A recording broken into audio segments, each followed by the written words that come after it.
বর্তমান সমাজটা হচ্ছে ভাইরালের সমাজ, এটাই বলবো।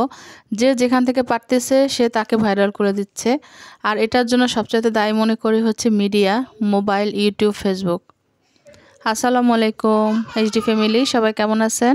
আশা করছি সবাই অনেক ভালো আছেন। আলহামদুলিল্লাহ, আল্লাহর অশেষ রহমতে আমরাও অনেক ভালো আছি। বরিশাল থেকে বলছি আপনাদের প্রিয় এইচডি ফ্যামিলি। বেশ কয়েকদিন ধরে সোশ্যাল মিডিয়াতে, ইউটিউব, ফেসবুকে মানে এত পরিমাণ এই যে বুলিং হচ্ছে আর ভাইরাল যে বিষয়টা হচ্ছে রিয়া মনির এবং রেহানা রাখির এই বিষয়টা। 20 টাকা দিয়ে সে বেলি ফুল, মানে 100 টাকা দিয়ে বেলি ফুল কিনছে, বাকি 20 টাকা সে কেন দেয় নাই, এইটা নিয়ে কত ট্রোল তাকে করা হলো প্রায় 2-3 দিন। তারপরে সে কী করলো, শেষে রিয়া মনির বাসায় গিয়ে তাকে মাপ চাইলো, তাকে একটা দামি ফোন দিল এবং তাকে টিকটক, ফেসবুক, ইউটিউবে সব কিছুতে অ্যাকাউন্ট খুলে দিছে। এখন ইচ্ছা মতো তুমি নাচা গানা করো। আমার মতে এইটা সে একটা ভুল কাজ করছে। ফার্স্ট ভুল কাজ করছে, যেটা হচ্ছে সে কিনা যখন ফুল কিনছিল, ফুল কেনার পরও সে যখন টাকা দেয় নাই গরিব মেয়েকে, ঠিক আছে, ও বেশি খাক, বেশি নেক বা কম নেক, তাই না, ও তো কর্ম করে খাচ্ছিল, 20 টাকা বেশি চাইতেই পারে। বা ওর ফুলের দাম, এখন বেলি ফুল গাছও দেখা যায় না, কত কষ্ট করে গাছ থেকে পেরে টেরে এনে ফুল করে, 20 টাকা হয়তো বেশি চাইছে, সে দেয় না। সেটা আবার সে কী করছে, ভিডিও করে সবাইকে দেখাইছে, রেহানা রাখি।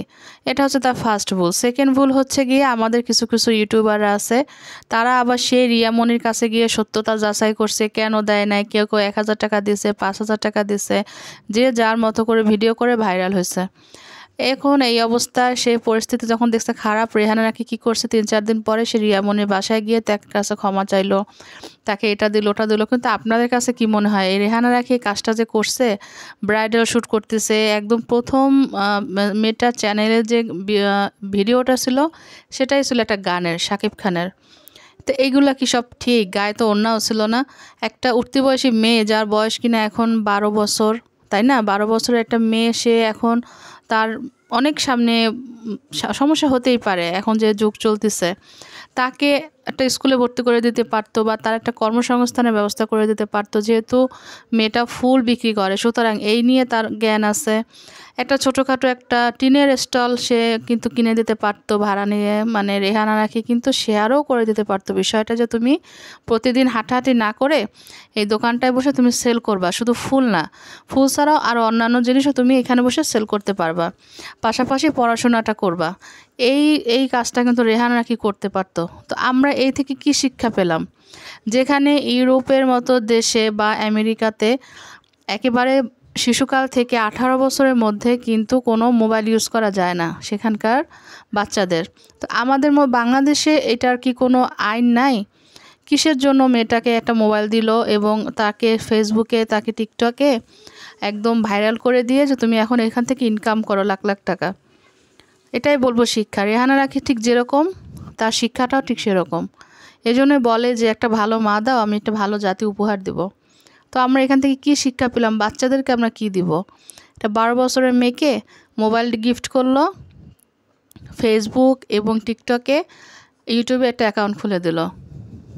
বাহ, কি সুন্দর একটা শিক্ষা পেলাম আমরা, তাই না?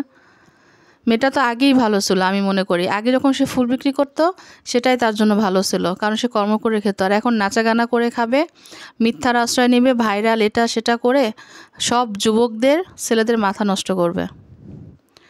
তো বন্ধুরা, এই ছিল আমার আজকের কিছু কথা না বলে পারলাম না, অন্য টপিকে কথা বলবো। কিন্তু আসলে এইগুলা দেখলে না, সত্যিকার অর্থে আমাদের বাংলাদেশের কিছু কিছু কালচার আমরা আসলে ভুলেই যাচ্ছি, যে বাংলাদেশ একটা মুসলিম কান্ট্রি।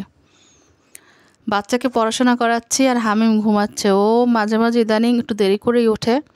ভিডিওটা ভালো লেগে থাকলে আপনার মূল্যবান মতামত আমার কমেন্ট বক্সে রেখে যাবেন। আজকের মতো ভিডিওটা রেখে দিচ্ছি। আল্লাহ হাফেজ, আসসালামু আলাইকুম।